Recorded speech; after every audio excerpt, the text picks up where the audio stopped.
சங்க காலம் தொடங்கியதை சிந்துவெளி தொடர்ந்திருக்கலாம், ஆனால் அங்கு விட்டது இங்கு வரவில்லை. ஏனென்றால் இங்கு அதற்கு முந்தைய நாகரிகம் நமக்கு கிடைத்திருக்கிறது. அதற்கு கிடைத்து முன்னும் இருந்த நாகரிக வளர்ச்சிக்கான பாடல்கள் நமக்கு நூற்றுக்கணக்கில் ஆயிரக்கணக்கில் இருக்கின்றன. ஆகவே நாம் தெளிவாக இருக்க வேண்டும். சங்க இலக்கியம் சிந்துவெளியிலிருந்து இங்கு வரவில்லை. சிந்துவெளி விட்டதை சங்க இலக்கியம் தொடவில்லை.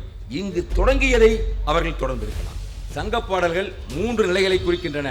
அந்த 3 நிலைகளை வைத்துக் கொண்டு பார்த்தால் சங்க பாடல்களை நாம் முழுமையாக புரிந்து கொள்ள முடியும். குறிஞ்சி பகுதியிலும் மருதம் வந்திருக்கிறது மனித உழைப்பினால். முல்லையிலும் காடு கொன்று நாடாக்கி குளம் தொட்டு வளம் பெருக்கி மருதம் வந்திருக்கின்றது.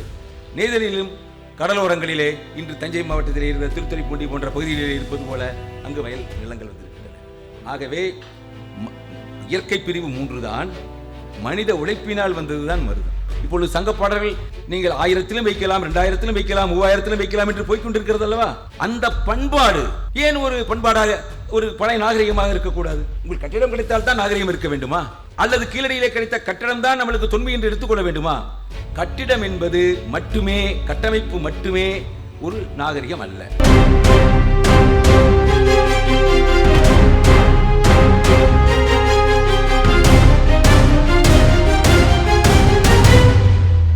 மே 17 இயக்கத்தின் சார்பிலாக தமிழ் தேசிய பெருவிழா என்கின்ற 2 நாள் நிகழ்வினை நடத்தி கொண்டிருக்கின்ற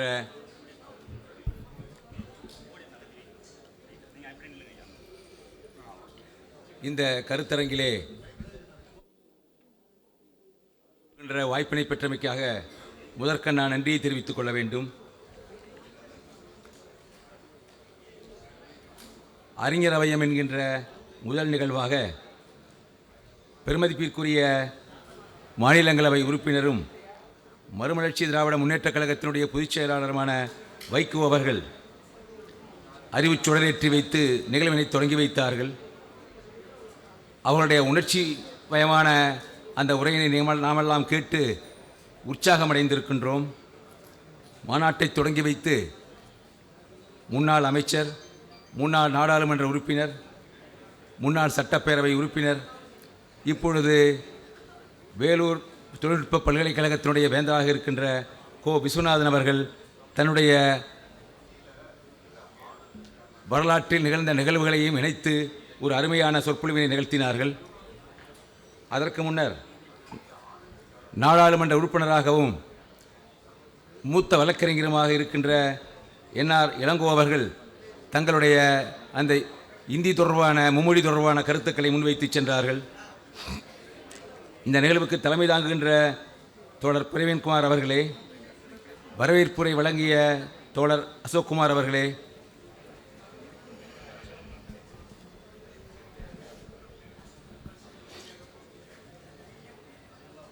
இந்த கருத்தரங்கினுடைய இந்த நிகழ்வினுடைய ஒருங்கிணைப்பாளர் நோக்கங்கள் என்ன என்பதையெல்லாம் விரிவாக எடுத்து கூறிய மே 17 இயக்கத்தினுடைய ஒருங்கிணைப்பாளர் தோழர் திருமுருகன் காந்தி அவர்களே, என்னோடு இந்த அரங்கிலே தமிழர் வாழ்வும் வரலாறும் என்கின்ற அந்த அளவில் கலந்துரையாட வந்திருக்கின்ற தோழியர் முனைவர் பத்மாவதி அவர்களே, தோழியர் முனைவர் மார்க்சிய காந்தி அவர்களே, எனது அருமை தோழர் இளவல் தோழர் பூங்குன்றன் அவர்களே, தோழர் பேராசிரியர் சாந்தலிங்கம் அவர்களே, இந்த கருத்தரங்கிற்கு எனக்கு கொடுத்திருக்கின்ற தலைப்பு சங்ககாலம் அறிந்ததும் அறியாததும் என்பதுதான். இருந்தாலும் கூட நீண்ட நேரம் பெருமதிப்பிற்குரிய வைகோ அவர்கள் சில கருத்துக்களை முன்மொழிந்தார்கள். இது தொடர்பாக ஒரே ஒரு கருத்தினை மட்டும் சொல்லுவதற்கு திருமுருகன் காந்தி அவர்களிடம் நான் அனுமதி பெறாமலேயே அனுமதி பெற்றதாக எடுத்துக்கொண்டு ஒரே ஒரு கருத்தினை மட்டும் உங்களுக்கு சொல்ல விரும்புகின்றேன். அந்த தன்னுரிமை, சுயநிர்ணய உரிமையை பற்றி அவர்கள் சொன்னார்கள்.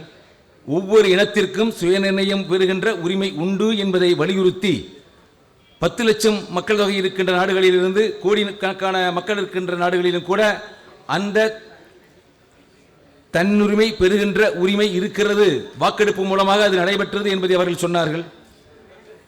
ஈழம், தமிழீழம் தொடர்பாக நான் நேரடியாக அறிந்த ஆனாலும் உலகம் அறியாத ஒரே ஒரு தகவலினை மட்டும் சொல்வதற்கு இந்த இடத்திலே நான் அனுமதிக்க வேண்டுகின்றேன். 1988ஆம் ஆண்டு இலங்கையிலே, அதாவது தமிழகத்திலே வடகிழக்குக்கான தேர்தல் நடைபெற்றது. பொதுவாக இங்கிருப்பது போல் அங்கும் விடுதலை புலிகள் தேர்தலிலே நேரடியாக பங்கு பெறுகின்ற அந்த வழக்கம் கிடையாது. ஆனால் ஈராஸ் மூலமாக அவர்கள் சில வேட்பாளர்களை நிறுத்துவார்கள். இது அனைவருக்கும் தெரியும். அந்த தேர்தல் நடப்பதற்கான ஏற்பாடுகள் நடந்து கொண்டிருக்கின்ற தேர்தல் நாட்கள் அறிவித்து விட்டன. வேட்பு மனுக்களை தாக்கல் செய்வதற்கான காலம் நடந்து கொண்டிருக்கின்றது. அப்பொழுது சென்னையில் 88ஆம் ஆண்டு ஐக்கிய முன்னணியுடைய அமைப்புக்காக சென்னை கடற்கரையிலே ஒரு பொதுக்கூட்டம் நடைபெற்றது.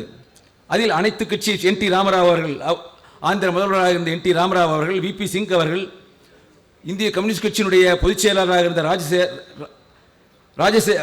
ராஜேஸ்வர ராவ் அவர்கள், மார்க்சிஸ்ட் கம்யூனிஸ்ட் கட்சியினுடைய பொதுச் செயலாளராக இருந்த நம்பூதிரி பாட் அவர்கள் ஆகியோரெல்லாம் கலந்து கொண்டார்கள். கலைஞர் அவருடைய ஏற்பாட்டில் நடந்த கூட்டம் அது. அந்த கூட்டத்தினை அடுத்த நாள் தோழர் ராஜேஸ்வர ராவ் அவர்களை சந்திக்க வேண்டும் என்கின்ற விருப்போடு விடுதலை புலிகள் இயக்கத்தினர் எனக்கு மிக நெருங்கிய தொடர்பில் அப்பொழுது இருந்த பேபி சுப்பிரமணியம் அவர்கள், வைகோ அவர்கள் கூட குறிப்பிட்டார்கள், பேபி சுப்பிரமணியம் அவர்களை மூலமாக என்னிடம் தொடர்பு கொண்டு ராஜேஸ்வர ராவ் அவர்களை சந்திக்க வேண்டும் என்று கேட்டுக்கொண்டார்கள். அதற்கான ஏற்பாட்டினை செய்து அடுத்த நாள் சந்திப்பதற்காக 4 தோழர்கள் வந்திருந்தார்கள். அப்பொழுது மாநில கட்சியினுடைய செயலாளராக இருந்தவர் தோழர் பா மாணிக்கம் அவர்கள். தோழர் மாணிக்கம் அவர்கள் என்னையும் அந்த கூட்டத்திற்கு வர சொல்லி நீங்களும் வந்து இருக்க வேண்டும் என்று கேட்டுக்கொண்டார். நானும் வந்திருந்தேன். அப்பொழுது ராஜேஸ்வர அவர்கள் ஒரு ஆலோசனை கூறினார். நீண்ட உரையாடல். ராஜேஸ்வர அவர்கள் ஒரு ஆலோசனை, அறிவுரை என்று சொல்லலாம், ஆலோசனை என்று சொல்லலாம். இன்று நீங்கள் போராட்ட வீரர்களாக இருக்கின்றீர்கள், யாரும் அதை மறுக்கவில்லை. உங்களுக்கு தமிழ் மக்களிடம் ஆதரவு இருக்கின்றது என்பதை யாரும் மறுக்கவில்லை, அது எங்களுக்கும் தெரியும். ஆனாலும் கூட நீங்கள் தேர்தல் மூலமாக வெற்றி பெற்று வந்தால் வங்காளதேசத்திலே நடந்தது போல நீங்கள் மக்களுடைய பிரதிநிதியாகி விடுவீர்கள். நீங்கள் போராட்ட வீரர்களாக இருப்பது மட்டுமல்ல, மக்களுடைய பிரதிநிதிகளாகவும் நீங்கள் இருப்பீர்கள். அப்பொழுது உங்களுக்கு மேலும் வலிமை கிடைக்கும், ஐநாவிலும் நாட்டு பிரதிநிதிகள் பேசுவதற்கான வாய்ப்புகள் கிடைக்கும், நீங்கள் தேர்தலிலே கலந்து கொள்வதில் எந்த விதமான சிக்கலும் இல்லை, தடையும் இல்லை என்று கருதுகிறேன் என்ற ஒரு அறிவுரையை கூறினார்கள்.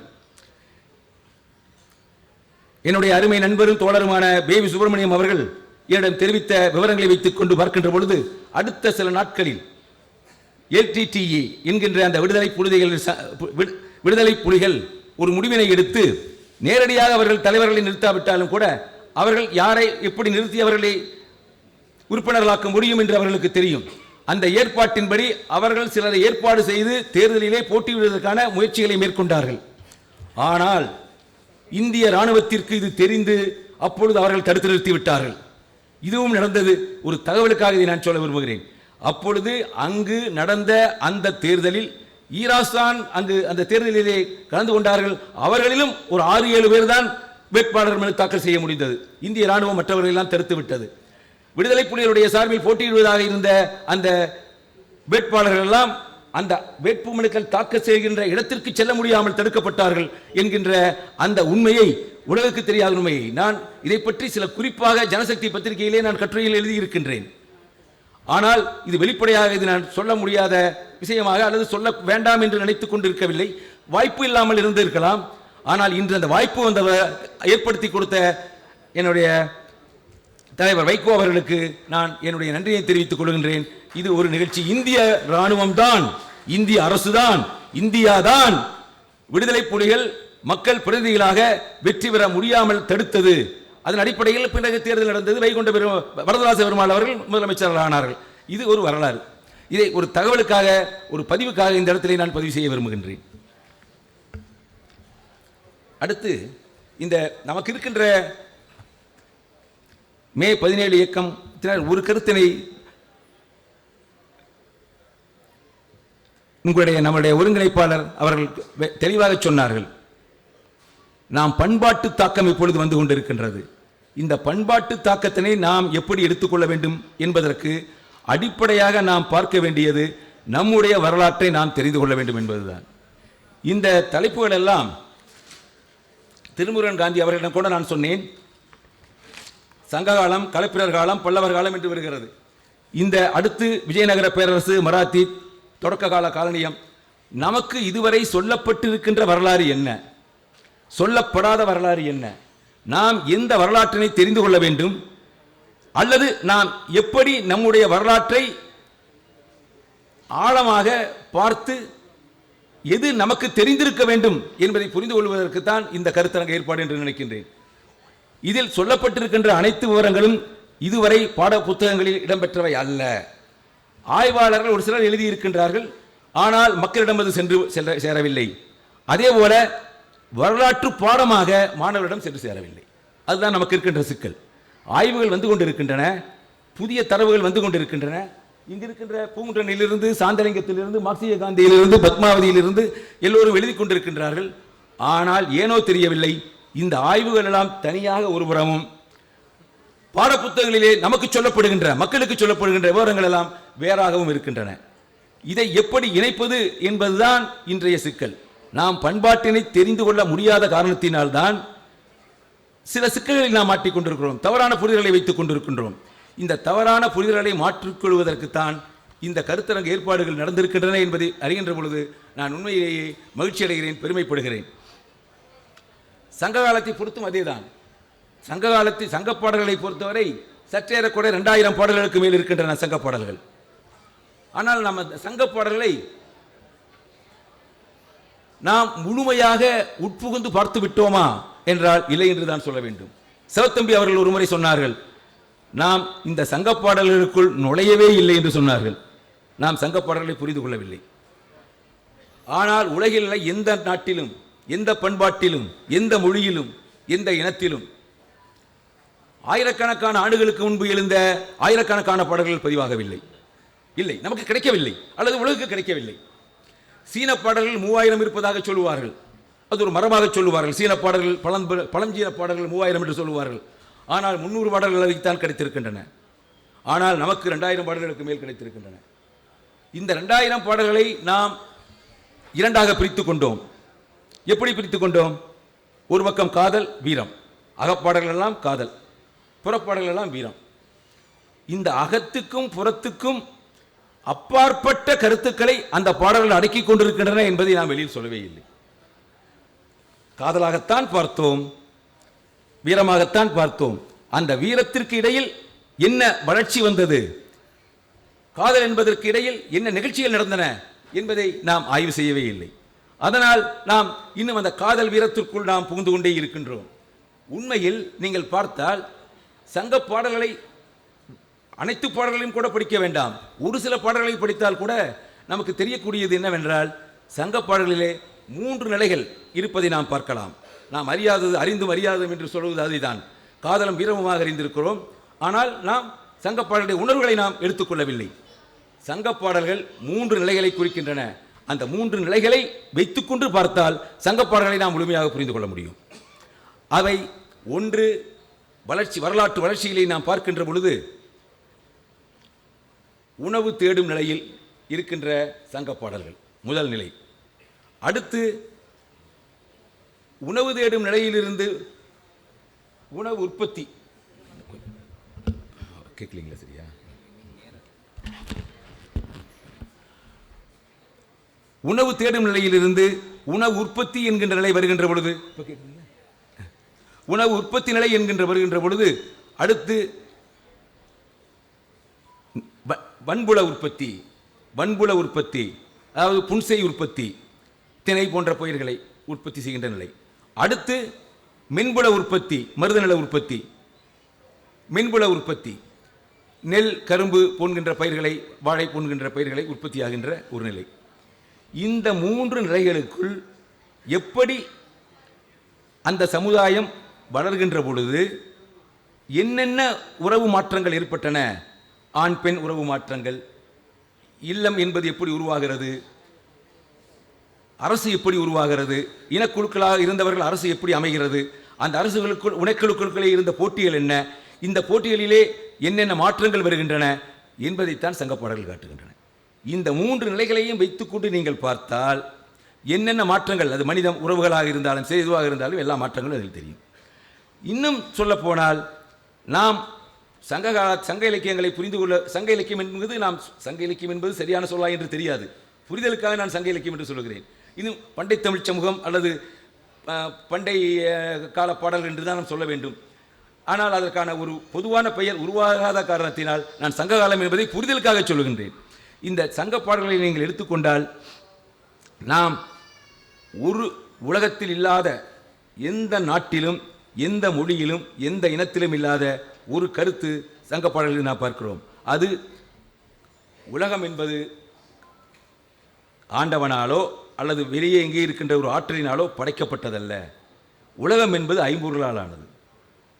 புறநானூறு தெளிவாக சொல்லுகின்றது. உலகம் என்பது ஐம்பொருளால் ஆனது.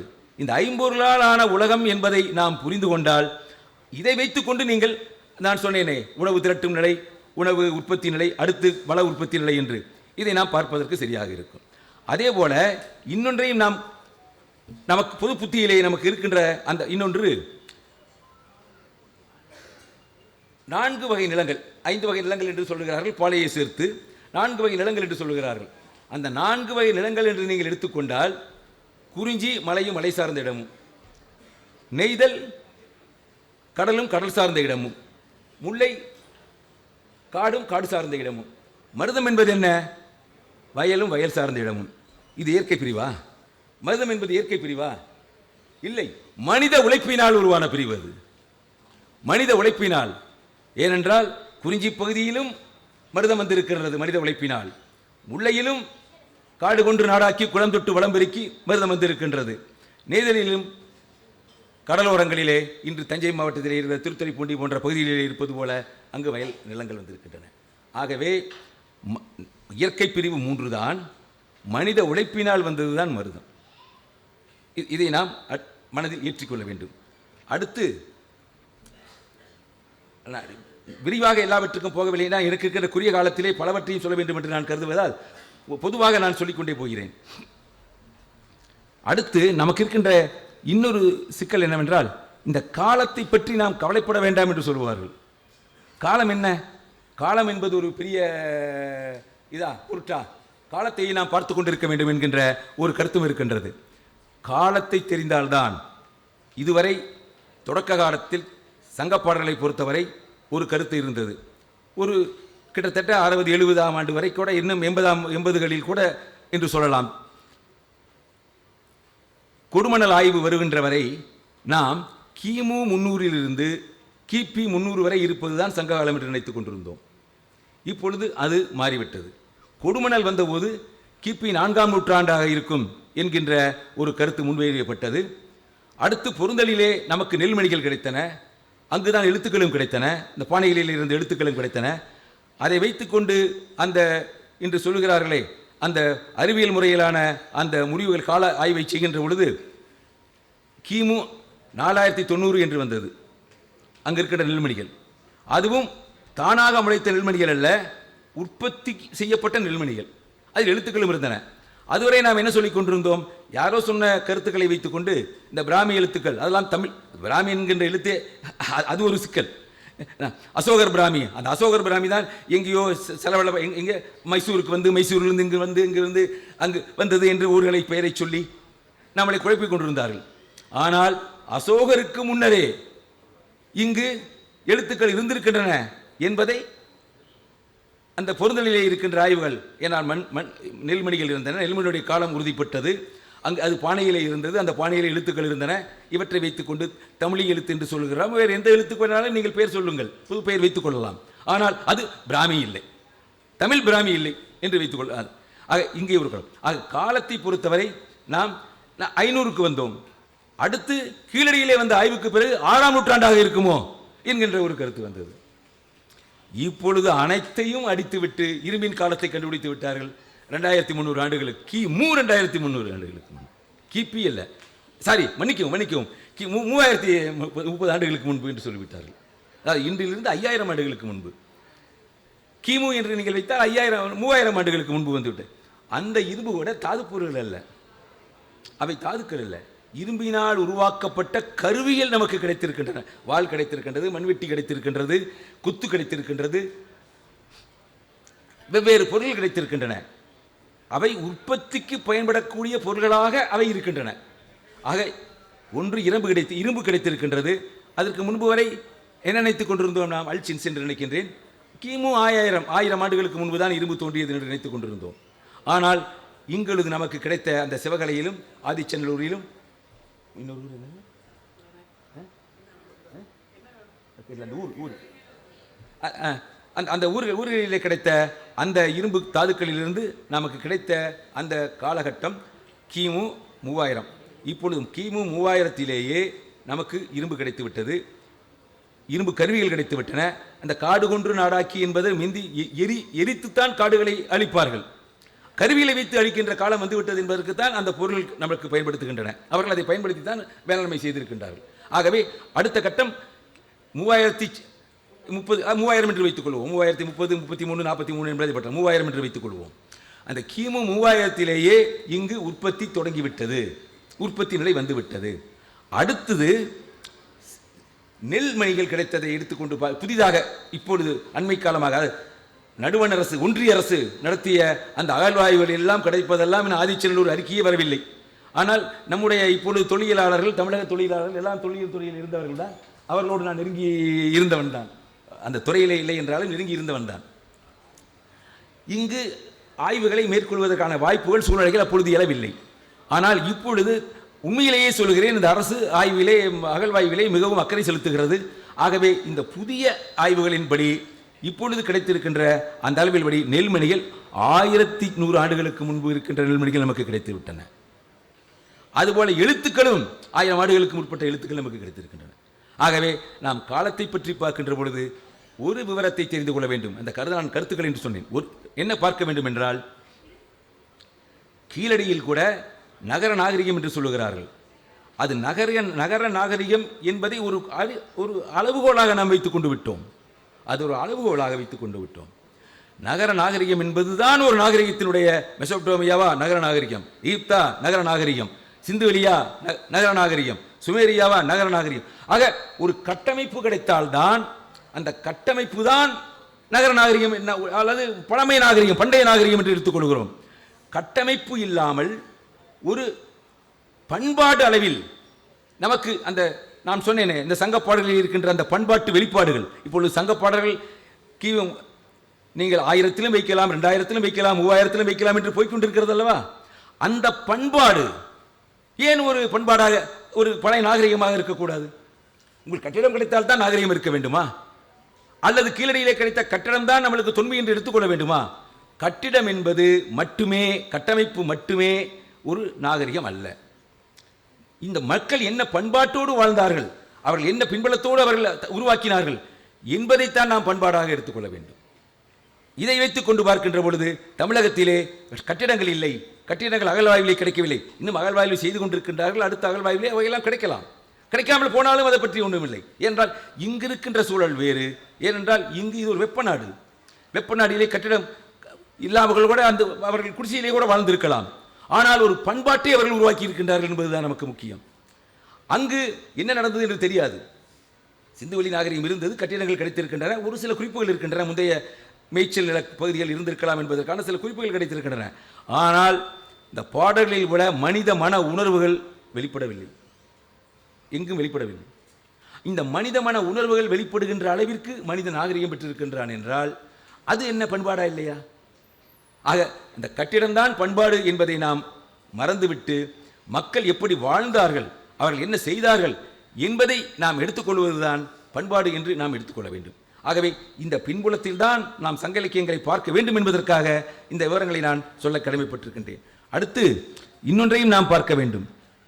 இந்த இலக்கியங்களை எல்லாம் நாம் படிக்கின்ற பொழுது, சங்க பாடல்களை படிக்கின்ற பொழுது நமக்கு தமிழ் மொழி தெரிந்தால் போதும், இலக்கணம் தெரிந்தால் போதும், அதை பொருளாண்ட தெரிந்தால் போதும், உரையாசிரியருடைய உதவி இருந்தால் போதும் என்றெல்லாம் நாம் நினைத்தால் உண்மையிலேயே அது தவறாகும்.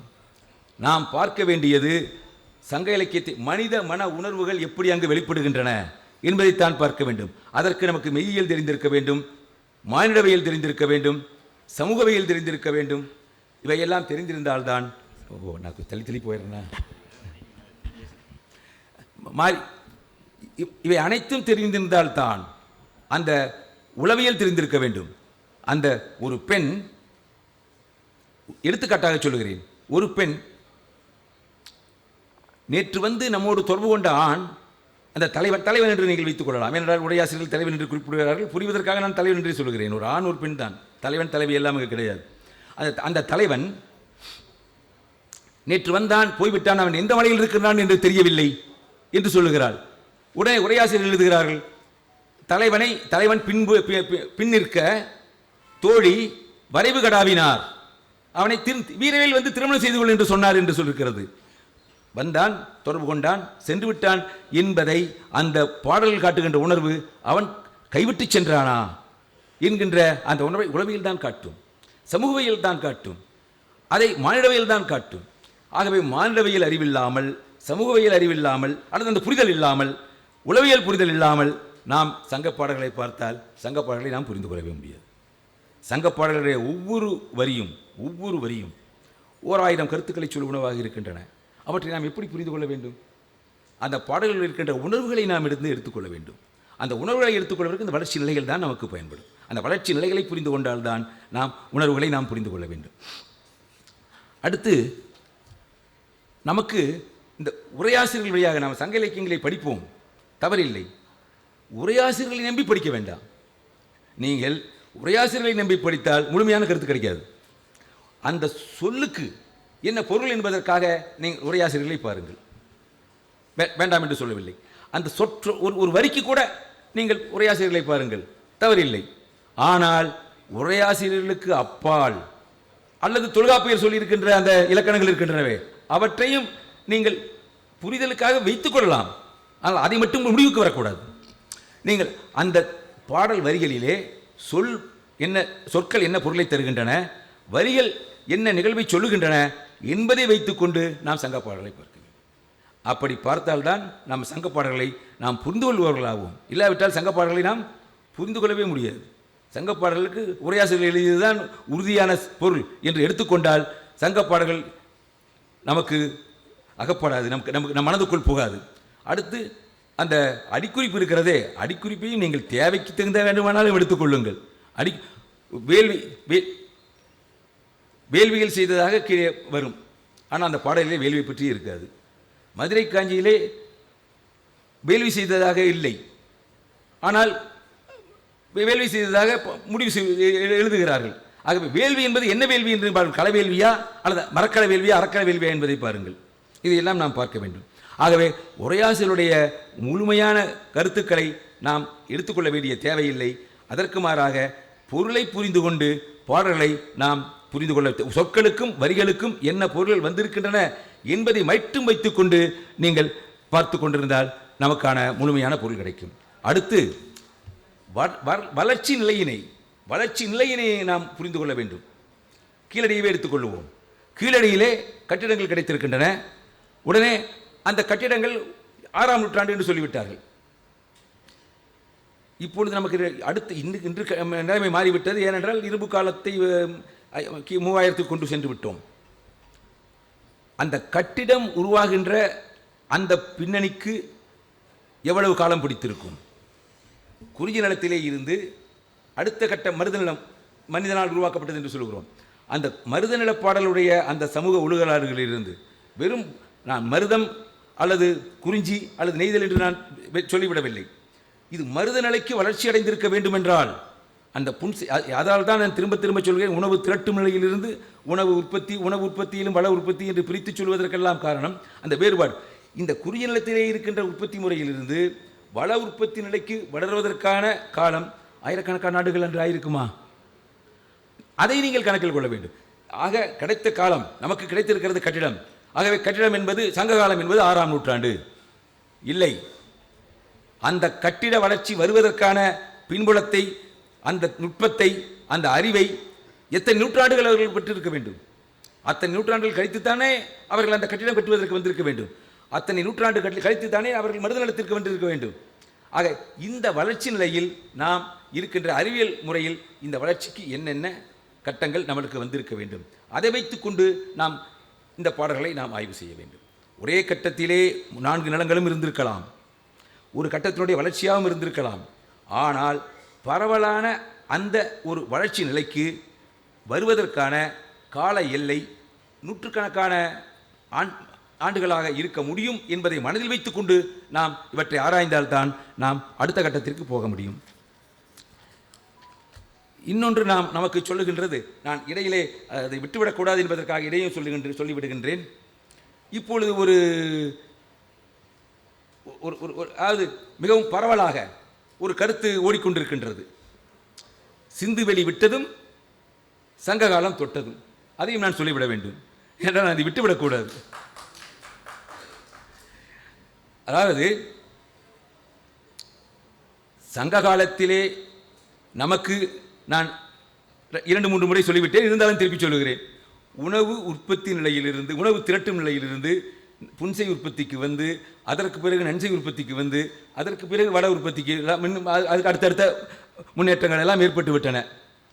ஆக ஒரு உணவு திரட்டும் நிலையில் இருந்த அந்த பண்டைய மனிதனிலிருந்து அனைவரும் இங்கே வாழ்ந்திருக்கிறார்கள். அவருடைய நாகரிகம், பண்பாடு எல்லாம் பதிவாகியிருக்கின்றன. அங்கு ஒரு கட்டிடக்கலை வளர்ந்திருக்கிறது, நான் மறுக்கவில்லை. பரவலான ஏரியா, நூற்றுக்கணக்கான ஏக்கர் அல்லது இன்னும் சொல்லப்போனால் கிலோமீட்டர் கணக்கில் எடுத்துக்கொள்ளலாம், கணக்கில் பரவலாக இருக்கின்ற மொகஞ்சதாரோ அல்லது ஹரப்பா ஆக நாகரிகங்கள் அங்கிருந்து இருக்கின்றன, மறுக்கவில்லை. அங்கிருந்து இங்கு வந்திருந்தால் அந்த கட்டிடக்கலையை கொண்டு வந்திருக்க வேண்டும் அல்லவா? அங்கு வழிபாட்டு பொருட்கள் கிடைக்கின்றன. இதுவரை அகழ்வாய்வில் வழிபாட்டு பொருள்கள் கிமு 3000 வரை நமக்கு கிடைக்கவில்லை. இதையும் நாம் மனதில் வைத்துக் கொள்ள வேண்டும். வழிபாட்டு பொருள் கிடைக்கவில்லை என்றால் நாம் அதற்கு முந்தைய பகுதியைச் சேர்ந்தவர்களாக தானே இருக்க முடியும். சங்க இலக்கியங்களிலே வழிபாடு கிடையாது. அது இன்னும் சொல்ல போனால் இந்த மனித அதாவது நான் ஐம்பொருளால் ஆனது என்பதை நான் பொதுப்படையாக சொல்லிவிட்டு விட்டேன். இந்த உடலும் உயிரும் உணவின் பிண்டம் என்று சொல்லுவது புறநானூறு. உணவின் பிண்டம் இது, யாரோ படைத்ததல்ல, உணவின் பிண்டம். நீரும் நிலனும் புணர்ந்தோர், நீரையும் நிலத்தையும் இணைப்போர் தான் அரசன் என்று சொல்லுகிறார்கள். ஆகவே இங்கிருக்கின்ற நம்முடைய பண்பாடு அல்லது அணுகுமுறை, நம்முடைய தத்துவம், நம்முடைய மெய்யியல் வேறு, நம்முடைய உலகியல் வேறு. ஆனால் சிந்துவெளியில் இருக்கின்ற உலகியல் வேறு. அங்கிருந்தவர்கள் இங்கு வந்திருந்தால் அந்த இறை நம்பிக்கையும் கொண்டு வந்திருக்க வேண்டும், அந்த நுட்பத்தையும் கட்டிட நுட்பத்தையும் கொண்டு வந்திருக்க வேண்டும். வரவில்லை. இங்கு இருளரோடு அவர்களுக்கு தொடர்பு இருக்கிறது என்று இப்பொழுது சொல்லுகின்றார்கள். இங்கு இருக்கிறவர்கள் அங்கு சென்றிருக்கலாம். சங்க காலம் தொடங்கியதை சிந்துவெளி தொடர்ந்திருக்கலாம். சங்க காலம் தொடங்கியதை சிந்துவெளி தொடர்ந்திருக்கலாம். ஆனால் அங்கு விட்டது இங்கு வரவில்லை. ஏனென்றால் இங்கு அதற்கு முந்தைய நாகரிகம் நமக்கு கிடைத்திருக்கிறது. அதுக்கு கிடைத்து முன்பு இருந்த நாகரிக வளர்ச்சிக்கான பாடல்கள் நமக்கு நூற்றுக்கணக்கில், ஆயிரக்கணக்கில் இருக்கின்றன. ஆகவே நாம் தெளிவாக இருக்க வேண்டும். சங்க இலக்கியம் சிந்துவெளியிலிருந்து இங்கு வரவில்லை. சிந்துவெளி விட்டதை சங்க இலக்கியம் தொடவில்லை. இங்கு தொடங்கியதை அவர்கள் தொடர்ந்திருக்கலாம். இடையிலே இருக்கின்ற ஆய்வுகள் எல்லாம் இருக்கின்றன. இங்கு ஒட்டகம் இல்லை, ஒட்டகம் அங்கு எப்படி ஒட்டகத்தை பற்றி பேசுகிறார்கள், இங்கு அந்த கவரிமா இல்லை, கவரிமாவை பற்றி எப்படி பேசுகிறார்கள் எல்லாம் சொல்லு. அது பயணம். ஏனென்றால் வணிகத்தின் காரணமாக உலகமெல்லாம் சென்றிருக்கின்றார்கள் தமிழர்கள்.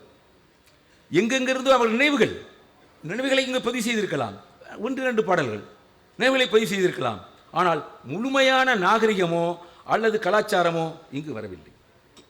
நீங்கள் இன்னும் ஒன்றை சொல்லிக்கொள்ள விரும்புகின்றேன். சீன பாடல்கள், இந்த பழஞ்சீன பாடல்கள் 305 தான் கிடைத்திருக்கிறது. ஹோமருடைய எலியட் இதெல்லாம் பாடல்கள்லாம் இருக்கின்றன. அந்த படைப்புகளெல்லாம் நீங்கள் படித்தால் கடவுள் நம்பிக்கை தான் இருக்கும். கடவுளை பற்றியான பல குறிப்புகள் அதில் இருக்கும். நமக்கு கடவுளை பற்றி குறிப்பே இல்லை. இன்னும் ஒரு பாடல் இருக்கின்றது அகநானூரிலே. தமிழ் இங்கு சங்க இலக்கியங்களை படித்தவர்களுக்கு தெரியும். தலைவனோடு ஏற்பட்ட தொடர்பால் ஒரு பெண்ணினுடைய உடலிலே மாறுதல் ஏற்பட்டு விடுகிறது. அதற்காக தாய் வேலனிடம் வெறியாற்று நடத்துவதற்காக ஏற்பாடு செய்கிறாள். ஆனால் ஏன் இந்த மாறுதல் வந்தது என்பது தலைவிக்கு தெரியும். ஆகவே தலைவி சொல்லுகிறாள், நினைத்து பாருங்கள், தலைவி சொல்லுகிறார், அந்த வேலன் எங்களோடு வந்து வேட்டையாடுவானா என்று கேட்பாள். இது சிலப்பதிகாரத்திலும் வருகிறது. காடுகான், எனக்கு அந்த காதை மறந்து விட்டது, சிலப்பதிகாரத்திலும் வருகிறது. எனவே இங்கு இருக்கின்ற நம்மளுடைய கண்ணோட்டம் வேறு. அதே போல இன்னொன்றையும் நீங்கள் பார்க்க வேண்டும். இங்கு நம்முடைய பாடல்கள் நம்மை பின்னுக்கு இழுக்கின்ற பாடல்களும் இருக்கின்றன, முன்னுக்கு குஞ்சை கொண்டு செல்கின்ற பாடல்களும் இருக்கின்றன. அந்த ஒரு பாடல் பல கருத்துக்களை சொல்கின்ற பாடல். உற்றுளி உதவியும் ஒரு பொருள் கெடுத்தும் பிற்றலை முனியாது கற்றல் நன்றே. நம்முடைய உரையாசிரியர்கள் கற்றல் என்றால் என்ன எழுதி விடுகிறார்கள்? கல்வி. ஆகவே கல்வியின் சிறப்பை இந்த பாடல் சொல்லுகிறது. அதை ஒரு பாண்டிய மன்னனே அந்த பாடலை பாடியிருக்கின்றான் என்று சொல்லிவிடுகிறார்கள். உற்றிலை உதவியும் உருபொருள் கொடுத்தும் பிற்றலை முனியாது கற்றல்னா அந்த காலத்தில் என்ன? சரி, ஒருவன் இலக்கியங்களை கற்றிருக்கிறான் என்றே வைத்துக் கொள்வோம். அந்த இலக்கியங்களை கற்றவன், இலக்கணத்தை கற்றவன் எங்கு போய் வேலை கிடைக்கும் அவனுக்கு என்று அரசாங்க அலுவலகங்களிலே நூற்றுக்கணக்கான பேருக்கு வேலை இருந்திருக்குமா? அல்லது வேற எங்காவது படைக்கு இந்த கற்றல் வேண்டுமா? இலக்கணமும் இலக்கியமும் ஒரு படை நடத்துவதற்கு, படை வீரனாக மாறுவதற்கு வேண்டுமா? அப்படினால் கற்றல் என்றால் என்ன? சரி, இன்னொரு எடுத்துக்காட்டை சொல்லலாம். கல்லா கடுவன், கல்லா யானை. கல்லா யானை என்றால், கல்லாத யானை என்றால் பயிற்சி இல்லாத யானை, போருக்கு பயிற்சி இல்லாத யானை. கல்லா கடுவன் என்றால் தன்னுடைய அந்த வயிற்றிலே இருக்கின்ற அந்த கடுவன் குழந்தை, அந்த குரங்கினுடைய குட்டி தானாக சென்று உணவு தேடுவதற்கு கல்லாதது. உணவு தேடுவதற்கு கற்றுக்கொண்டு விட்டால் அது கல்லா யானை, கல்லா கடுவனாகாது, அது கற்ற கடுவனாகிவிடும். இன்னும் சொல்ல போனால் கல்லா சிறுவன் என்று கூட வருகிறது. குழந்தைகள், பெண் ஆண் குழந்தைகள் கல்லா சிறுவன் என்று கூட வருகிறது. ஆகவே அந்த கல்லா என்பது பயிற்சி.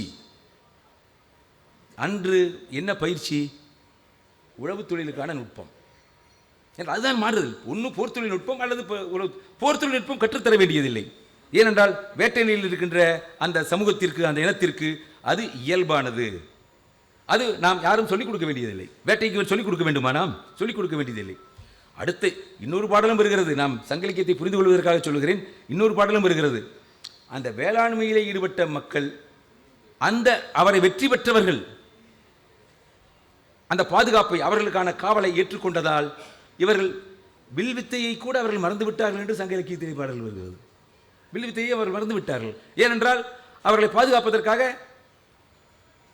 அவரை வெற்றி பெற்ற குழு வந்து விட்டது. ஆகவே தேவையில்லை என்று வருகின்றது. என்றால் வேட்டையாடுவதற்கு அல்லது போர் வீரராக இருப்பதற்கு உங்களுக்கு அரசு தனியாக பயிற்சி தேவையில்லை. இன்னொன்று, உற்றுளி உதவியும் ஒரு பொருள் கொடுத்தும் பிற்றலையும். அந்த ஒரு குழுவிலே இருக்கின்ற ஒருவனுக்கு அந்த குழுவுக்கிலே இருக்கின்ற ஒரு ஆற்றல் அல்லது அறிவு அல்லது நுட்பம் இன்னொரு நாள் வந்து கொடுக்க வேண்டியதில்லை. அந்த குழுவிலேயே அவன் கற்றுக்கொள்வான். என்றால் விவசாயம் செய்கின்ற அந்த வீட்டிலே இருக்கின்ற குழந்தை மாட்டினுடைய கன்றுகளை புட்டி ஏறுவதாக கற்றுக்கொள்கிறது. தச்சனாக இருக்கின்ற அந்த குழந்தை வீட்டில் இருக்கின்ற தந்தை வைத்திருக்கின்ற உளியை எடுத்துக்கொண்டு மரத்தை வெட்டி பார்க்கிறது. வேடனாக இருக்கின்ற வீட்டிலே இருக்கின்ற அந்த சிறுவன் முயல் வேட்டையாடுகின்ற செல்கின்றான். ஆகவே அந்த குடும்பத்தைச் சேர்ந்தவர்கள், அந்த இனத்திலே அந்த இனம் என்ன தெரிந்து வைத்திருக்கின்றதோ அதை அந்த சிறுவர்களிலிருந்து, அவர் இளமையிலிருந்து அவர்கள் கற்றுக்கொள்கிறார்கள். ஆனால் வேளாண்மை என்பது புதிதாக வந்திருக்கின்ற ஒரு நுட்பம். நீரியல் நுட்பம் சார்ந்தது, பயிர் தொழில் சார்ந்தது, அந்த நுட்பத்தை மண் நுட்பம் சார்ந்தது. ஆகவே உற்றுளி உருபொருள் கொடுத்தும், என்றால் உன்னுடைய இனத்துக்குள்ளேயே நீ கற்றுக்கொள்ள வேண்டியதால் உருபொருள் கொடுக்க வேண்டியதில்லை, தானாக கற்றுக்கொள்ளலாம். ஆகவே உனக்கு தெரியாத இந்த வேளாண் நுட்பத்தை நீ வேறொரு குழுவிலே இருக்கின்ற அந்த நுட்பம் தெரிந்தவனிடம் சென்று நீ உருபொருள் கொடுத்தும் உற்றுளி உதவியும் நீ கற்றுக்கொள் என்று சொல்கின்றது. சிறப்பின் பாலால் தாயும் மனம் தெரியும். அடுத்த வரி வரும். நீ அந்த நுட்பத்தை கற்றுக்கொள்ளவில்லை என்றால் கற்றுக்கொண்டவன் பால் தாயும் மனம் தெரியும். மூத்தோன் வருகையினாது அறிவுடையோனார் அரசும் செல்லும். மூத்தோன் படைவீரனாக இனக்குழு மக்களை அழைப்பதற்கு பதிலாக அரசன் வேளாண் நுட்பத்தை தெரிந்தவர்களை அழைப்பான் என்று வரும். வேற்றுமை தெரிந்த நாற்பாளர்களும் கீழ்ப்பாளர் கற்பின் மேல்பாளரும் அவன்கண்படுமே. இந்த வரிகளும் முக்கியமானவை. இந்த வேற்றுமை தெரிந்த நாற்பால் என்பதை நாம் 4 வர்ணங்களாகத்தான் எடுத்துக்கொண்டிருக்கின்றோம். உரையாசிரியர்கள் அப்படித்தான் நமக்கு சொல்லியிருக்கின்றார்கள். அதாவது அரசன், அந்தனர், வணிகர், வேளாளர். இது இங்கு இருக்கின்ற பிரிவு. இதற்கும் அங்கே வட இந்தியாவில் இருக்கின்ற 4 வகை பிரிவுகளுக்கும் தொடர்பே இல்லை. என்றால் அங்கு வேளாளர் அதில் இல்லை, சூத்திரன் இங்கு இல்லை, அரசன் அங்கு அரசன் இல்லை, சத்திரியன் இங்கு அரசன். நிறைய வேறுபாடுகள் இருக்கின்றன. இந்த வேறுபாடுகளுக்கு அப்பால் வேளாளர் என்ற சொல்லே சங்க இலக்கியத்தில் ஒரு இடத்துல வருது. நீங்கள் பரிபாடலில் ஒன்றில் தான் 20வது பாட்டில் வருதுங்க, வேற எங்கேயும் வேளாளரே கிடையாது. ஆக வேற்றுமை தீர்ந்த நாற்பால் என்பது அந்த 4 வகை நிலங்களுக்குள் குறிஞ்சி நிலத்தைச் சேர்ந்தவனோ அல்லது முல்லை நிலத்தைச் சேர்ந்தவனோ இந்த வேளாண் நுட்பத்தை கற்றிருந்தால் அவனுக்கு வேளாண் நுட்பத்தை கல்லாதவன் அடிபணிய வேண்டி இருக்கும் என்கிற பொருளை தருவதாகத்தான் அந்த பாடல் அமைந்திருக்கிறது. ஆகவே அந்த ஒரு அடுத்த கட்டத்திற்கு செல்வதற்கான அந்த ஆற்றலை காடு கொண்டு நாடாக்கி குளம் தொட்டு வளம் இருக்கி என்றெல்லாம் சொல்லுகிறார்களே, அதுபோல் இந்த வேளாண்மையை வளர்ப்பதற்கான அந்த வாய்ப்பினைத்தான் இந்த பாடல்கள் நமக்கு சுட்டி காட்டுகின்றன. ஆகவே அடுத்த கட்டத்திற்கு செல்வதற்கான ஒரு அடித்தளம் அந்த பாடலிலே அமைந்திருப்பதை நாம் பார்க்கிறோம். இதுபோலவே இன்னும் நாம் சங்க இலக்கியத்திலே நமக்காக சொல்லப்பட்டிருக்கின்ற பல கருத்துக்கள், எடுத்துக்காட்டாக காதலை எடுத்துக்கொள்வோம். நீயும் யாயும் யாயும் யாராக ஏறோ எந்தையும் நுந்தையும் மெமரி கொள்ளிர் என்பதை பெரும்பாலும் காதலை சிறப்பிக்கின்ற பாடலாகவே எடுத்துக்கொண்டு இருக்கிறோம்.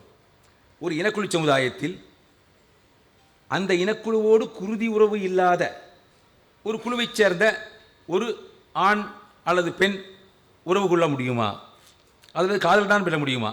இன்றைய சமுதாயத்தில் கூட இங்கு இருக்கின்ற இன்றைய அந்த ஜாதிகளில் ஒரு ஜாதியைச் சேர்ந்தவர் இன்னொரு ஜாதியை பற்றி பேசினால் பேசுபொருளாகி விடுகிறது, அல்லது எதிர்ப்புகளும் வருகின்றன, ஆணவ கொலைகள் வந்து விடுகின்றன. அன்றைய ஒரு 2000, 3000, 4000 ஆண்டுகளுக்கு முன்பு அன்று காதல் என்பது எப்படி வரும்? குறிஞ்சி நிலத்திலே எடுத்தால் தலைவன் வேலோடும் வில்லோடும் வருகின்றவன், பெண்ணோ திணைப்புணம் காப்பவள். இவர்கள் தான் காதலிக்கிறார்கள். இவர்களுக்கு எதிர்ப்பு வருகிறது. ஒரே குலத்தைச் சேர்ந்தவர்களாக இருந்திருந்தால் ஏன் எதிர்ப்பு வரப்போகிறது? அந்த காதலுக்கு எதிர்ப்பு வர வேண்டிய சங்க இலக்கியத்திலே இருக்கின்ற பாடல்களில் கிட்டத்தட்ட 80-90 விழுக்காடு பாடல்கள் காதலுக்கான எதிர்ப்புகள் தான் இருக்கின்றன. காதலை ஏற்றுக்கொள்ளவில்லை. நம்ம காதல் என்று சொல்கிறோம், காதல் ஏற்றுக்கொள்ளப்படவில்லை, காதல் மறுக்கப்படுகிறது. மறைவாகத்தான் இவர்கள் உறவு கொள்கிறார்கள், மறைவாகத்தான் இவர்கள் காதலை செய்கிறார்கள். அந்த காதல் தெரிந்து வெளியே தெரிந்தால் இப்பொழுது போல் அப்பொழுதும் பேசுபொருளாகி இருக்கிறது. அதேபோல் ஏற்றுக்கொள்ள வேண்டால் அவர்களும் உடன்போக்கு சென்று இருக்கின்றார்கள். ஆகவே ஒரு சமூக மாற்றத்தில் இனக்குழுக்கள் உற்பத்தியில் ஈடுபடுகின்ற பொழுது இடம்பெயர்கிறார்கள். நீராதாரம் போன்ற காரணங்களுக்காக அவர்கள் ஆற்றை நிலத்தை ஒட்டியோ அல்லது குளத்தை தேக்கி வைக்கக்கூடிய இடங்களை நோக்கியோ அவர்கள் சென்று அவர்கள் வேளாண்மை செய்கின்றார்கள். அந்த வேளாண்மை செய்கின்றவர்கள் குறிஞ்சியிலே அந்த பெண் திணைப்புணம் காக்கிறாள். ஆணோ வேலை ஏந்தி வேட்டையாடி யானையை துரத்தி கொண்டு வருவனாக இருக்கிறான், அல்லது புலியை துரத்தி கொண்டு வருவனாக இருக்கின்றான். முல்லை நிலத்திலே இருக்கின்ற பெண் ஆடு இனம் வேறு, எருமை இனம் வேறு, மாடு இனம் வேறு. இந்த இனத்தைச் சேர்ந்தவள் அந்த இனத்தைச் சேர்ந்தவரை காதலிக்கிறார், எதிர்ப்பு வருகிறது. நெய்தல் நிலத்திற்கு சென்றால் தேரிலே வருகின்ற தலைவன் மீன்பிடிக்கின்ற அந்த பரதவனுடைய பெண்ணை காதலிக்கிறான், அங்கும் எதிர்ப்பு வருகிறது. அந்த பாடலில் ஒரு பாடலிலே சொல்லுகிறார், இதில் பல கருத்துக்கள் இருக்கின்றன, அதெல்லாம் ஆய்வுக்குரிய பல கருத்துக்கள் இருக்கின்றன. ஒரே குழுவைச் சேர்ந்த அந்த குறிஞ்சியிலே வாழ்கின்ற மக்களில் ஒரு பிரிவினர் உற்பத்திக்கு வந்திருக்கலாம், ஒரு பிரிவினர் உற்பத்திக்கு வராமல் இருந்திருக்கலாம். அந்த உற்பத்திக்கு வந்த பிரிவினரும் உற்பத்திக்கு வராத பிரிவினரும் காதல் கொண்டிருக்கலாம், அந்த காதல் ஏற்றுக்கொள்ளப்படாமலும் இருந்திருக்கலாம். அதேபோல் தான் நெய்தல் நிலத்தில் தேரிலே வருபவன் மீன்களை விற்றோ அல்லது கடல் வணிகம் செய்தோ தேரில் வருவனாக காட்டப்படுவதால் குதிரை பூட்டிய தேரிலே வருகிறான். ஆனால் அடுத்த கட்டமாக அவன் செல்வத்தை சேர்த்திருக்கலாம், ஆனால் இவள் பரதவனுடைய பெண்ணாகவே இருக்கிறாள்.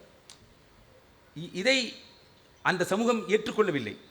அதுதான் அந்த ஏற்றுக்கொள்ளாத காதலாகத்தான் அது இருக்கிறது. இருந்தாலும் கூட அடுத்த கட்ட நகர்வாக, ஒரு முற்போக்கு நகர்வாக இவர்களுக்குள் காதல் ஏற்படுகிறது. அது அடுத்த கட்டத்தில் ஒரு கட்டத்தில் பின்னால் அது தடுக்கப்படுகிறது. ஐயர் யாத்தனர் கரணம் என்ப என்று சொல்லி அது தடுக்கப்படுகிறது. ஆனாலும் கூட இந்த ஜாதியை கடந்த, அதாவது இனங்களை கடந்த இன்டர் ட்ரைபல் காதல் என்பது அன்று தோன்றி இருக்கிறது. அந்த தோன்றியது ஒரு கட்டத்தில் ஏற்றுக்கொள்ளப்பட்டும் இருக்கிறது. தாய் திரும்பி வந்ததுக்கு பிறகு எங்கு செல்வது என்று தெரியாமல் அவர்கள் பேசுகிறார்கள், ஏற்றுக்கொள்கிறார்கள். ஒரு சில பாடல்களிலே ஏற்றுக்கொள்கிறார்கள். அதேபோல் முல்லை நிலத்திலே கூட கலித்தொகையிலே வருகின்ற பாடலிலே ஆட்டு இனம் மாட்டு இனம் வேறுபட்ட இனங்களிலே இருக்கின்ற காதலை அந்த தாய் அந்த ஊர் பொது சபையிலே அவையிலே வைத்து அவர் ஏற்றுக்கொள்ளச் செய்கிறாள் என்றெல்லாம் பாடல்கள் இருக்கின்றன. ஆகவே மாற்றம் வந்து கொண்டிருக்கிறது.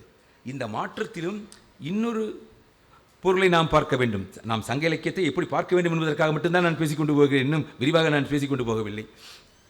ஒரு பெண் தன்னுடைய மகளை வீட்டில் இருக்கின்ற பொழுது, தன் மகள் வீட்டில் இருக்கின்ற பொழுது ஒரு ஆண் அங்கு வருகிறான். அந்த காலத்திலே இருக்கின்ற ஒரு வழக்கம் என்னவென்றால், இரவிலே காட்டிலே யாராவது தனித்து விடப்பட்டால் அவர்களை அந்த இனக்குழு மக்கள் வீட்டிலே பாதுகாப்புக்காக, ஏனால் விலங்குகளினுடைய தாக்குதல் இருந்துவிடக்கூடாது என்பதற்காக அவர்கள் தங்களுடைய இல்லத்திலே அவர்கள் வைத்துக் கொள்வார்கள். இன்னும் சொல்லப்போனால் அந்த வீட்டை கதவை மூடுவதற்கு முன்பு யாராவது இருக்கிறார்களா என்று கேட்டுவிட்டுத்தான் கதவை மூடுவார்கள் என்றெல்லாம் சொல்லுகிறார்கள். ஒரு ஆண் வருகிறான். ஆண் வருகின்ற பொழுது அந்த ஆண் சூடியிருக்கின்ற அந்த மலரை வைத்துக்கொண்டு இவன் அந்த வீட்டிற்கு வருகிறான். அவனுடைய இனத்தைச் சேர்ந்தவன் அல்ல, குருதி உறவு இனத்தைச் சேர்ந்தவன் அல்ல என்கின்ற ஒரு உண்மை தாய்க்கு தெரிந்து விடுகிறது. இரவு முழுவதும் காவல் இருந்து அவர்களுக்குள் தொடர்பு ஏற்பட முடியாதவாறு அவள் பாதுகாக்கிறாள். பாடல் இருக்கிறது, தெளிவான பாடல் இருக்கிறது. அடுத்து இன்னொரு பாடல் இருக்கிறது. அந்த பெண் தாய் வீட்டை விட்டு வெளியே செல்கின்ற பொழுது ஒரு ஆண் வருகிறான். அந்த ஆண் அவனுடைய இனத்தைச் சேர்ந்தவன், குருதி உறவு கொண்டவன் அவன். ஆகவே மகளை பார்த்து நல்லை நீ, பரவாயில்ல நீ அப்படின்னு சொல்லிட்டு அவன் வெளியில் போயிடுறான், வீட்டில் அனுமதிச்சுட்டு போகிறான். ஆக ஒரே இனத்தைச் சேர்ந்தவர்களாக இருந்தால் அனுமதிப்பதும், வேறு இனத்தைச் சேர்ந்தவர்களாக இருந்தால் காவல் காப்பதுமான இரண்டு வேறுபாடுகள் நமக்கு சங்கப்பாடல்களிலே தெரிகின்றன. இதையெல்லாம் நாம் பார்க்கிறோம். ஆனால் ஒரு மாறுதல் சங்க இலக்கியத்திலே பெண்கள் வழியாகத்தான் வருகிறது. நான் முன்னரே சுட்டிக்காட்டியது போல, குறிஞ்சி நிலத்திலே ஆண் வேட்டையாடுவதை தொடர்கின்ற பொழுது பெண் உற்பத்தி நிலைக்கு வந்து விட்டாள். அவள் திணைப்புணத்தை காக்கிறாள், திணைப்புணத்திலே அவள் உற்பத்தியை பாதுகாக்கிறாள். அந்த திணை உற்பத்தி தொடர்பான பணிகளை பெண் செய்கிறாள். ஆனால் ஆண் வேட்டையாடி கொண்டிருக்கின்றான். ஒரு பாடல் வருகிறது, தந்தை மகளை திணைப்புணத்திற்கு போ என்று சொல்லிவிட்டு அவன் வேட்டைக்கு செல்கிறான். இப்பொழுது நம் இந்திய கம்யூனிஸ்ட் கட்சியினுடைய சட்டமன்ற உறுப்பினராக இருந்த நஞ்சப்பன் அவர்கள் பழங்குடி மக்களை பற்றியான ஒரு நூலை எழுதியிருக்கின்றார். அந்த நூலிலே அவர் சொல்லியிருக்கின்ற ஒரு கருத்து மிக தெளிவான கருத்து. அவர்களுக்கு, அந்த பழங்குடி மக்களுக்கு அவர்கள் செய்கின்ற அந்த உற்பத்தியில் முழுமையான அவர்களுடைய வேண்டல் நிறைவேறவில்லை. ஆகவே அவர்கள் வேட்டையையும் தொடர வேண்டியிருக்கிறது, உணவு திரட்டலையும் தொடர வேண்டியிருக்கிறது என்று. இது சங்கப்பாடலிலே பெண் திணைப்புணத்திற்கு அனுப்பப்படுகிறாள், ஆனால் இவன் வேட்டைக்கு செல்கிறான். ஆகவே அன்று அந்த திணை உற்பத்தியில் வேண்டுகிற அளவுக்கு அவர்களுக்கு உணவு கிடைக்கவில்லை என்றால், ஒருவேளை பருவ மழையை நோக்கிய பயிராக இருக்கிறது, வேண்டுகிற அளவுக்கான அந்த நுட்பம் வளராத காரணத்தினால் அவர்களுக்கு தேவையான உணவு கிடைக்காமல் இருக்கலாம். ஆனால் ஆண் வேட்டையில் தொடர்கின்ற பொழுது பெண் உற்பத்திக்கு வந்து விட்டார். முல்லை நிலத்திலே ஆண் மாடுகளை மேய்ப்பவனாக இருக்கிறான், பெண் அந்த மாடுகளை பராமரித்து பால் கறந்து பாலையோ அல்லது தயிரையோ மோரையோ நெய்யையோ விற்பவளாக இருக்கின்றார். அந்த வருகின்ற பணத்திலே மாடு வாங்கி கொண்டு வருகிற அந்த கருத்தும் இருக்கிறது. முல்லை நிலத்திற்கு, நெய்தல் நிலத்திற்கு சென்றால் நெய்தல் நிலத்தில் அவன் கடலுக்குள் சென்று அந்த மீன் பிடிப்பது கூட ஒரு உணவு திரட்டல் தான். ஏனால் வேட்டம் என்று தான் அதை சங்க இலக்கியம் சொல்கிறது, வேட்டம் என்று தான் சொல்கிறது. மீன் பிடித்து வருகிறான், உப்பு காய்ச்சுகிறான். ஆனால் அதை கொண்டு சென்று விற்கின்ற அந்த பொருளியல் நடவடிக்கைகளில் பெண் ஈடுபடுகிறாள். மீனை கொண்டு விற்கிறாள், நெல்லுக்கு இணையாக விட்டு விடுகிறாள். அந்த உப்பை விற்கின்ற பொழுது கூட அந்த வண்டியை, சகடத்தை ஓட்டிச் செல்பவனாக வேணால் ஆண் இருக்கிறானே தவிர அதை விற்பவள் பெண்ணாகத்தான் இருக்கிறாள். பெண்ணாக இது தெளிவாக இருக்கிறது சங்கப்படம். அதனால தான் சங்க இலக்கியத்தை படிக்கின்ற பொழுது நீங்கள் வெறும் இப்படி இருக்கிறது அப்படி இருக்கிறது என்று சொல்லிக்கொண்டு போக முடியாது, முழுமையாக நாம் பார்க்க வேண்டியிருக்கிறது. நீங்கள் குறிஞ்சி நிலத்திற்கு வந்தால் சொன்னேன், முல்லை நிலத்தை பார்த்தோம், மருது நிலத்தையும் பார்த்தோம். மருது நிலத்தில் தான் ஒரு வேறுபாடு வருது. மருது நிலத்தில் மட்டும்தான் அந்த மருது நில தலைவி வீட்டுக்குள் முடங்கப்பட்டவள். எப்பொழுது ஒரு தனியுடைமையோ அல்லது அடுத்த கட்ட வளர்ச்சியோ ஏற்பட்டதோ அப்பொழுது திருமண உறவு முறை வருவது. அதுக்கு முன்பு திருமண உறவு வரவில்லை. சங்கப்பாடல்களை பார்க்கின்ற பொழுது தெரிகிறது, திருமண உறவு முறை அறிமுகமாகவில்லை. அறிமுகமாகாத போது இருந்த நிலை வேறு, அறிமுகமான பிறகு இருந்த நிலை வேறு. அந்த உற்பத்தியில் நில உடைமை தொடர்பாக, நில உடைமை என்று சொல்லுவதை விட உற்பத்தியாளர்களாக மாறிவிட்டார்கள் என்று வேணாலும் வைத்துக் கொள்ளலாம். அந்த உற்பத்தியாளராக வந்துவிட்ட அந்த பெண் வீட்டிலே முடக்கப்படுகிறாள். ஒரு பெண் சொல்லுகிறாள், இந்த வீட்டிலே முடங்கி உனக்காக ஆண்மகனை பெற்றுத் தருவதுதான் எனது கடமையா என்று சொல்லுகிறாள். ஈந்து புறந்தறுதல் இந்தலை கடனே என்று சொல்லுகிறாளே, அதுபோல அங்கு ஆணினுடைய வாரிசு அடுத்த கட்ட ஒரு வழிமுறை வர வேண்டும் என்று தான் அவர்கள் விரும்புகிறார்கள். ஆணுக்கு சிறப்பு வந்து விடுகிறது அடுத்த கட்டத்தில். வேளாண்மை மருதநல வளர்ச்சி வந்த பிறகு. ஆனால் அதற்கு முன்னும் இருக்கின்ற புந்தலை சிறார் தான் ஆண்கள். நீங்கள் அகப்பாடல்களில் பார்த்தீங்கன்னா பெண்களுக்கு தான், பெண்களை ஒட்டித்தான் தலைவர்கள் வருகிறார்களே தவிர அங்கு அவர்களுக்கு ஆண்களுக்கு அங்கு முக்கியத்துவம் இல்லை, பெண்களுக்கு. அதனால தான் பெண்கள் உற்பத்திக்கு முன்னால் வந்து விட்டார்கள் என்று சொன்னேன் நான். அவர்கள் பொருளியல் நடவடிக்கைகளிலும் உற்பத்தியிலும் அவர்கள் ஆண்களுக்கு முன்பாக அவர்கள் ஈடுபட்டு விட்டார்கள் என்று. ஆனால் மருதப்பாடல்களிலே ஆணுக்கு அங்கு சிறப்பிடம் வந்து விட்டது. திருமணம் செய்தால் அந்த பெண் வீட்டிற்குள் முடக்கப்படுகிறாள். நான் வீட்டுக்குள் முடங்கி இருக்கத்தான் நான் கடவனோ என்று அவர்கள் கேட்கின்றாள். ஆனால் இவன் வேறொரு பொண்ணுடன் தொடர்பு கொள்கின்ற அந்த பாடல் வரிகள் வருகிறதே, அது முல்லையில் இல்லை, அதிகம் பெரும்பாலும் இல்லை, குறிஞ்சியில் இல்லை, நெய்தலிலும் இல்லை, ஆனால் மருதத்தில் தான் வருகிறது. அதை பரத்தையர் என்று உரையாசிரியர் சொல்லிவிடுகிறார்கள். அந்த பரத்தையர் என்றால் என்ன? சங்க பாடல்களில் எந்த பாடலிலும் ஒரு பெண் தன்னை அல்லது தன் உடலை பணத்துக்காகவோ பொருளுக்காகவோ அல்லது வேறொரு ஆதாயத்துக்காகவோ விற்றுக்கொண்டதாக பாடலே இல்லை. ஆனால் நம்முடைய உரையாசிரியர்கள்லாம் என்ன எழுதிவிட்டார்கள்?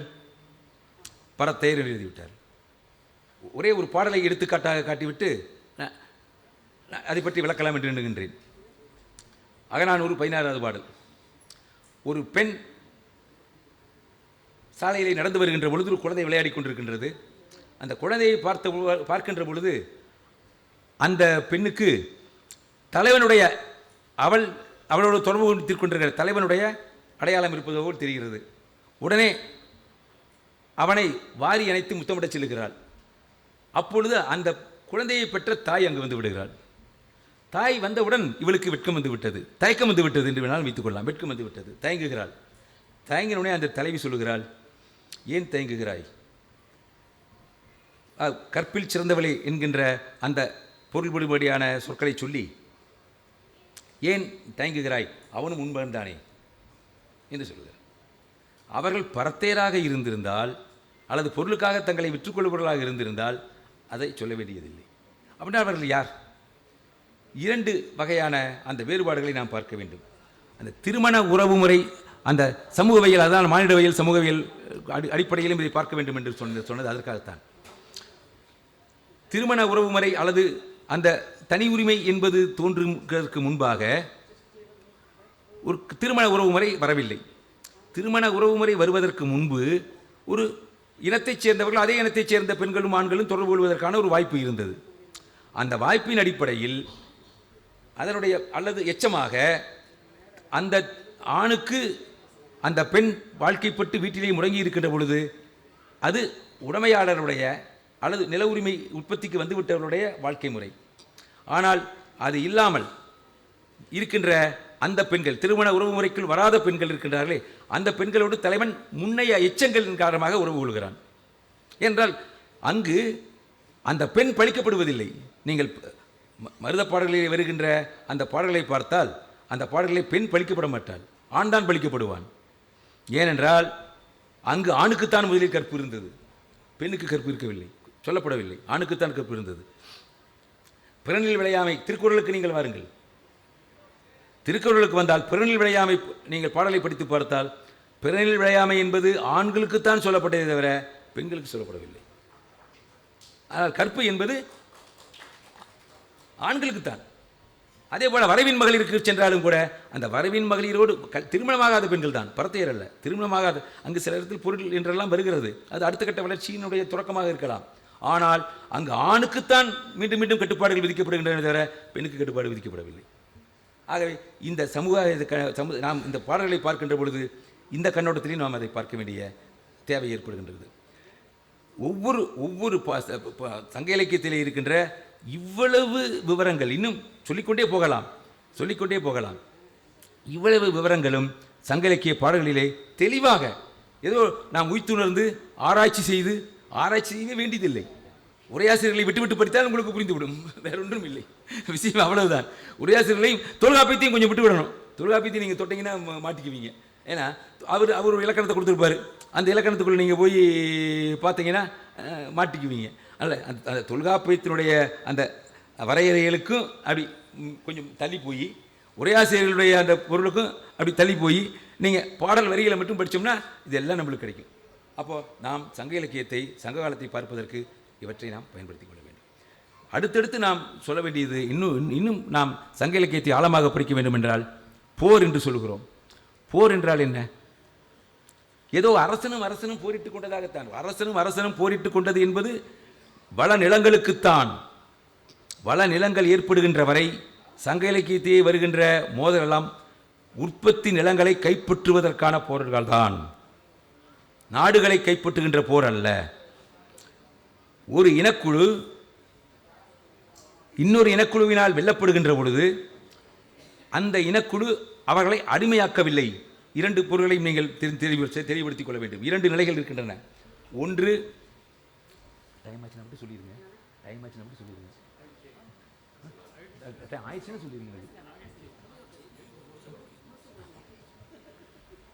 ஏன்னா நாம் பாட்டு பேசிக்கிட்டே போயிட்டு இருக்கக்கூடாது. அந்த போர் தொடர்பாக இரண்டு செய்திகளை நாம் பார்க்க வேண்டும். ஒன்று, போரில் வெற்றி பெற்ற இனக்குழு அந்த போரில் தோல்வியடைந்த இனக்குழுவை இங்கு அடிமைப்படுத்திக் கொள்ளவில்லை. இதுதான் கிரேக்கத்தினுடைய ரோமானிய அடிமை முறைக்கு மாற்றாக இங்கு இருக்கின்ற ஒரு நிலை. இதை நாம் தெளிவாக புரிந்து கொள்ள வேண்டும். அடுத்து, அந்த நிலத்தை வெற்றி கொண்ட பிறகு அந்த ஒரு இந்த வளத்தினால் எவ்வளவு நிலங்களை அவர்கள் வெற்றி பெறுகிறார்களோ அந்த வளநிலங்கள் எல்லாம் சேரனுக்கும் சோழனுக்கும் பாண்டியனுக்கும் சொந்தமாகவில்லை. அவர்களிடமிருந்து இவர்கள் திரை பெற்றுக் கொண்டார்கள். திரை என்பது ஏதோ சிற்றரசன் பேரரசனுக்கு கொடுக்கின்றதெல்லாம் இதெல்லாம் நம்முடைய நாடக கற்பனை, அதெல்லாம் இல்லை. வெற்றி பெற்றவன் தோல்வியடைந்தவனிடமிருந்து உற்பத்தியில் ஒரு பங்கை பெற்றுக் கொள்கிறான். இதில் அவனுக்கு ஒரு செல்வம் கிடைக்கிறது. சேரன் அதனால்தான் உன்னை நான் மலை என்றால் அவன் நாடு பெரும் நாடாக விரிவடைந்திருக்கிறது. நீ உன்னை மலையைச் சேர்ந்தவன் என்று சொல்லுவேனா, நாடன் என்கோ ஊரன் என்கோ, உன்னை மலையைச் சேர்ந்தவன் என்று சொல்லுவேனா, ஊரைச் சேர்ந்தவன் என்று சொல்லுவேனா, கடலைச் சேர்ந்தவன் என்று சொல்லுவேனா, அல்லது வளநாட்டைச் சேர்ந்தவன் என்று சொல்லுவேனா, எல்லாமே உன்னுடைய ஆட்சியில் அடங்கி இருக்கின்றன என்று சொல்லப்படுகிறது. அதுபோல வள நிலங்களை இவர்கள் கைப்பற்றி வைத்துக் கொள்கின்றார்கள். இந்த வளநிலங்களை இவன் கைப்பற்றிய வளநிலங்களை, சேரன் கைப்பற்றிய வளநிலங்களை பாண்டியன் கைப்பற்ற வருவான். பாண்டியன் கைப்பற்றிய நிலங்களை சோழன் கைப்பற்ற வருவான். யார் அந்த நிலங்களை கைப்பற்றுகிறார்களோ அவர்களுக்கு உற்பத்தி போகும் நிலங்கள், அவ்வளவுதான். அந்த உற்பத்தியின் பங்கு போகும். உற்பத்தி இல்லாத நிலங்களை கைப்பற்றுவதற்கு யாருக்கும் விருப்பம் இல்லை. இதற்கு அவர்கள் அந்த இனக்குழுக்களை பயன்படுத்திக் கொள்வார்கள். அந்த இனக்குழுக்களுக்கு பங்கு தருவார்கள். சங்க காலத்தில் நிலக்கொடை என்பது கிடையாது. ஏதோ சங்க காலத்திலே கொடுத்த நிலக்கொடை, அது பாண்டியன் சென்ற நிலக்கொடை, அதை கலப்படர்கள் காலத்தில் பிடுங்கிக் கொண்டார்கள் என்றெல்லாம் கற்பனைகள் வந்து கொண்டிருக்கின்றன. அந்த கற்பனையெல்லாம் ஒன்றுமே கிடையாது. அந்த காலத்தில் நிலக்கொடை என்பது சங்க இலக்கியத்தில் இல்லை.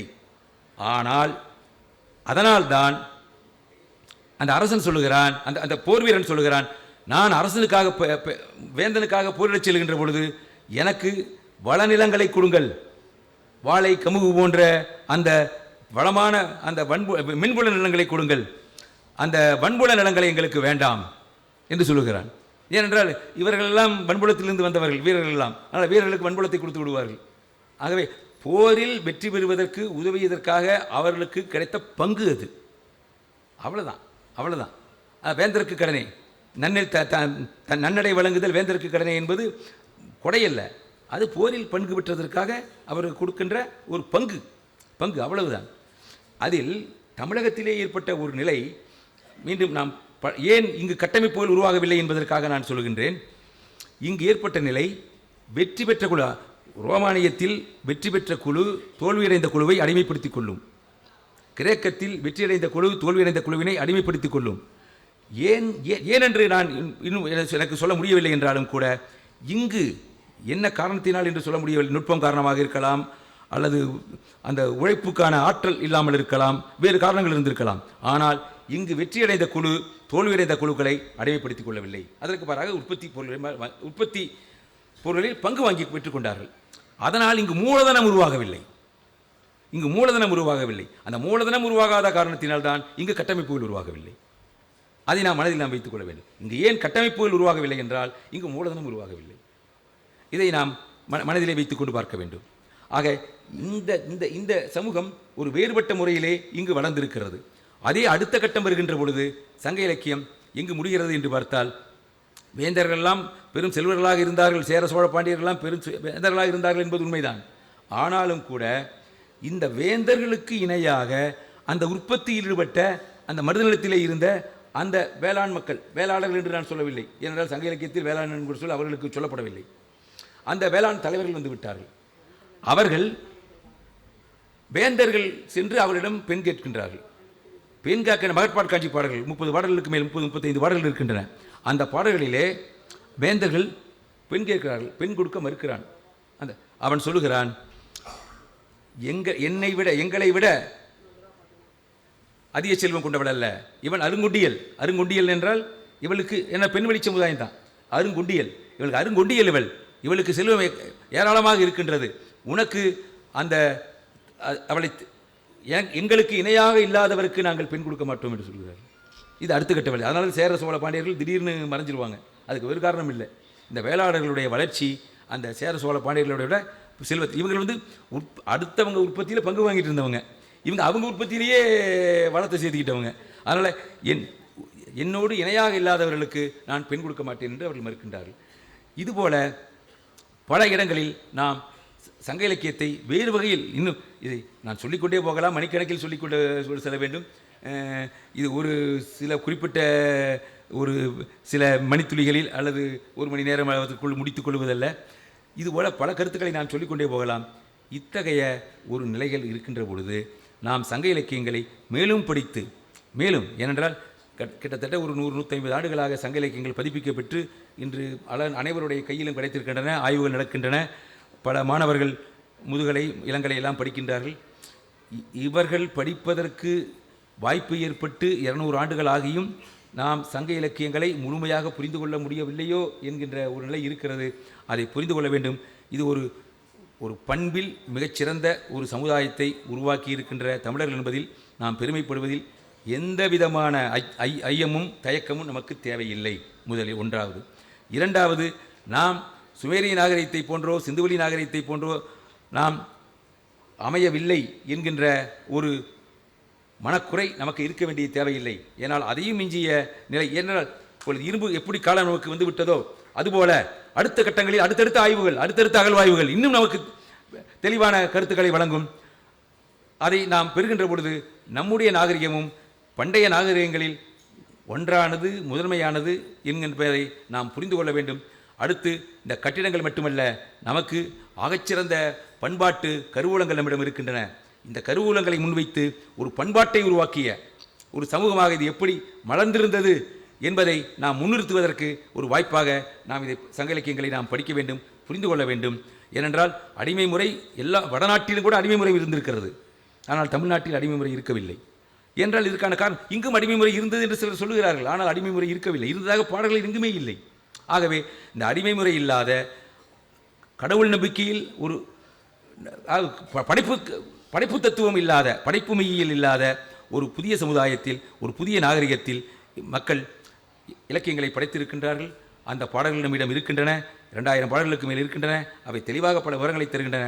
அதை நாம் மேலும் புரிந்து கொண்டு இதை பண்பாட்டினை மேலும் முன்னெடுத்துச் செல்வதற்கான ஒரு சூழ்நிலையை உருவாக்கி ஆய்வினை மேற்கொள்வோம், தெரிந்து கொள்வோம், படித்துக் கொள்வோம் என்பதை தெரிந்து கொண்டு என்பதை சொல்லிக்கொண்டு எனக்கு வாய்ப்பளித்த நண்பர்களுக்கு நன்றி சொல்லி நான் விடைபெறுகிறேன். திருமுருகன் காந்தி அவர்கள் எனக்கு நீண்ட நாள் அறிமுகமானவர் அல்ல. அவருடைய பெயரை நான் கேள்விப்பட்டிருக்கிறேன். பல்லாண்டுகளாக அவருடைய பெயரை நான் கேள்விப்பட்டிருக்கிறேன். பார்க்கின்ற வாய்ப்பு இன்றுதான் கிடைத்தது. தொலைபேசியிலே அவர் தொடர்பு கொண்டு என்னிடம் பேசிய பொழுது மிகவும் மகிழ்ந்தேன். கேட்டவுடன் ஒப்புக்கொண்டு இங்கு வந்திருக்கின்றேன். உண்மையிலேயே அவருக்கு இந்த தலைப்புகளை தேர்ந்தெடுத்த முறைக்கும் இந்த அமைப்பு அரங்கத்தை அமைத்திருக்கின்ற இந்த வகைக்கும் நான் நன்றி சொல்ல வேண்டும். மகிழ்ச்சியை தெரிவித்துக் கொண்டு அனைவருக்கும் நன்றி தெரிவித்துக் கொண்டு விடைபெறுகிறேன். நன்றி, வணக்கம்.